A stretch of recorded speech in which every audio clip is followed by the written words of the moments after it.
Therapy's mental health chat video series.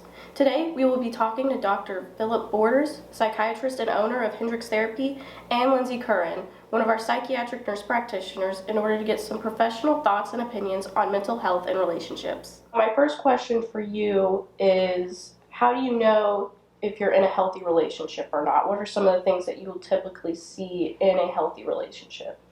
I think a relationship's in a really good spot if you are concerned about building that person up more so than what you want. So if you are like, what can I do to help my girlfriend become a better, stronger person? And my girlfriend's thinking the same thing about what can she do to make me a better, stronger person, then you know that's pretty solid. And if you guys feel like you have the same value system, that's always really important too. What are some red flags that you would usually see in a toxic or unhealthy relationship? If it starts off and it's difficult, that's not a good sign. Like if you're dating somebody and you've been dating for a couple of weeks or a month and you're already having some issues, it's like, really? This should be like the easy kind of fun period. So that's a sign that you're not in a real healthy relationship initially. When I was 17, we used to get 17 magazine and go, are you in a happy relationship? Take this quiz, right? Yeah. Well, we've advanced a little in the world. Anytime anybody questions whether they're in a healthy relationship, there may be some red flags that are occurring. That doesn't mean people never fight. I would like to think I'm in a healthy relationship. There are moments that we have disagreements and don't get along, but those disagreements are handled with communication, open-ended questions, caring and understanding. I'm a person who's been divorced, so I've been in an unhealthy relationship. Some of the characteristics of that are miscommunication, undercommunication, trying to upset or irritate the other person on a frequent basis. If a couple's relationship is already healthy, could they still benefit from going to couples counseling? Absolutely. Just like we go to the doctor for regular checkups, being in a relationship means regular checkups too. I think almost everybody can benefit from counseling. When would a mediator be helpful for helping a couple solve conflict in their relationship, as opposed to just maybe, reading a book or asking a friend to step in? Usually asking a friend to step in doesn't help that much. If somebody asks for a friend to step in, then they're probably in a place where they probably need somebody a little bit more than just a friend. I think the one thing that's important is you need a person who's neutral.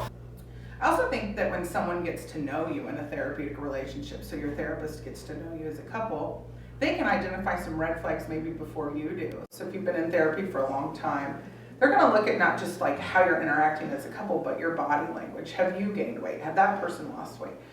Is your eye contact good? Are you communicating well? Are you using kind words? Are you being positive? If you told your friend or your mom or your dad or whoever all the details and intimate details of your relationship, it might be really hard for that friend or confidant to learn to love your partner, right? If your partner talked about all your negative stuff to their mom or dad, do you think their mom or dad is going to love you? No, because we always hold our person at a higher pedestal. Having that person who doesn't have a reason to pick sides is just a really helpful and healthy way to deal with things. If someone does suffer from a mental illness, what would you say they need to be aware of in order to maintain a healthy relationship? Educating their partner obviously is beneficial. So generally you want them to say, okay, I've got this mental illness, but I've got to have it make a minimal impact on my marriage, because it really shouldn't have that much impact on my marriage if I'm working hard on it. The partner of the person with mental illness, what could they do to maybe help? Not try to fix them. That'd be number one. Basically just say, hey, I love you, I'm there for you. And it doesn't take a whole lot much more. And don't remind them to take their medications. People hate that, and understandably so. What I like to do with people is do like what I call a trigger list. So what are a list of things that trigger my mental health issue? What are the list of things that cause my mental illness to flare up?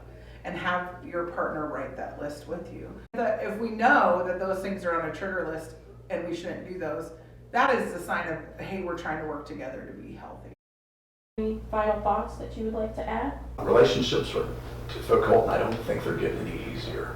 It's hard, it's messy, you're going to screw up, and it takes a lot of forgiveness. People can grow, otherwise my job would be really boring and awful.